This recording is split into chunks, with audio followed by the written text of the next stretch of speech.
Ang alamat ng ilang-ilang. Sa isang malayong bukid ay may isang mag-asawang matagal na ring umaasam na magkaroon ng kahit na isang anak man lamang. Sa kabila ng kanilang kasaganahan ay hindi pa rin lubos ang kanilang kaligayahan. Ganoon pa man ay hindi sila tumitigil ng pagdarasal kay Bathala. Ipagpapalit nila ang kanilang kasaganahan pagkalooban lamang sila ng isang anak. Isang gabi, habang nananalangin ang matandang babae sa halamanan, ay may isang anghel at bumaba buhat sa langit at nagwika, "Huwag kayong matakot. Isinugo ako ni Bathala upang dinggin ang iyong panalangin." Sa labis na tuwa ay lumuhod ang matandang babae sa harap ng anghel.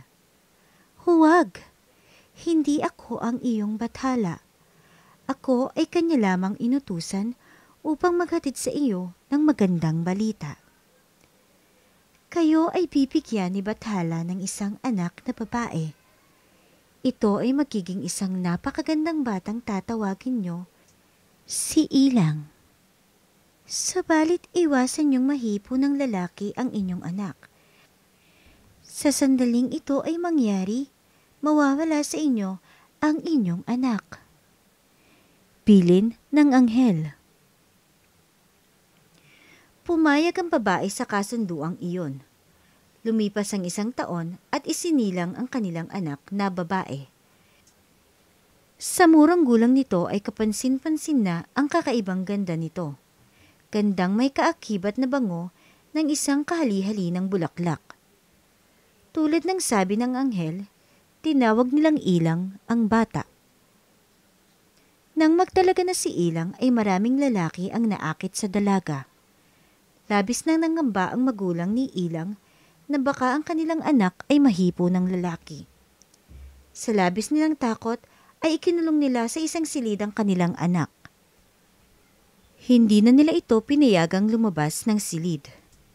Labis na nanimdim si Ilang. Araw at gabi ay umiiyak siya. Ang taimtim na panalangin ni Ilang ay narinig rin ni Bathala. Ang bintana ng silid ni Ilang ay biglang bumukas at siya ay nakalabas. Tuwang-tuwang lumanghap ng sariwang hangin sa labas si Ilang. Isang lalaki ang nakakita sa kanya at ang hawak nitong aso ay tumahol ng tumahol kay Ilang. Nakilala ng lalaki si Ilang at lumapit ito sa dalaga. "Kay tagal mong nawala. Ilang araw kitang hinahanap."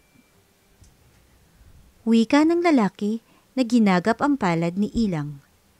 Ang tagpong iyon ay dinatna ng ina ni Ilang. Gustuhin man niyang pigilan ng lalaki sa paghipo kay Ilang, ay huli na. Unti-unti ay lumulubog sa lupa si Ilang, hanggang sa ang dalaga ay tuluyang maglaho na. "Ilang! Ilang! Nasaan ka, anak ko?" Umiiyak na nasambit ng matandang babae. Maya-maya'y may isang napakabangong halimuyak ng isang bulaklak ang naamoy ng matanda. Ito ay nanggagaling sa lugar na kinalubugan ni Ilang. Sinilip niya ito at may nakita siyang isang halaman na unti-unting umuusbong sa lupa. Tumaas pa ito at nagkaroon pa ng bulaklak na ang hugis ay pahaba at ang amoy ay tulad ng bango ni Ilang. Ang halamang iyon ay pinangalanan nilang Ilang-ilang bilang pag-alala sa kanilang anak. Kamusta? Nagustuhan mo ba ang storya ng Ilang-ilang? Ako ang ate mong Paula at narito ako upang magbahagi pa sa iyo ng ilang kaalaman tungkol sa bulaklak ng Ilang-ilang. Ang Ilang-ilang o Cananga odorata ay isang katutubong punong kahoy na may mabangong bulaklak at langis. Mabilis lumaki ang Ilang-ilang. Umaabot ng hanggang 5 metro ang taas ng puno nito sa loob lamang ng 1 taon. Ang puno ng Ilang-ilang ay malago. May mga sangang nakalaylay na kinakabitan ng mga dahon nito. Baluktot ang talulot ng bulaklak nito kung ito ay mura pa at nakalili naman kung ito ay malagong malaguna. Ang dahon nito ay kulay berde na may 20 sentimetro ang haba.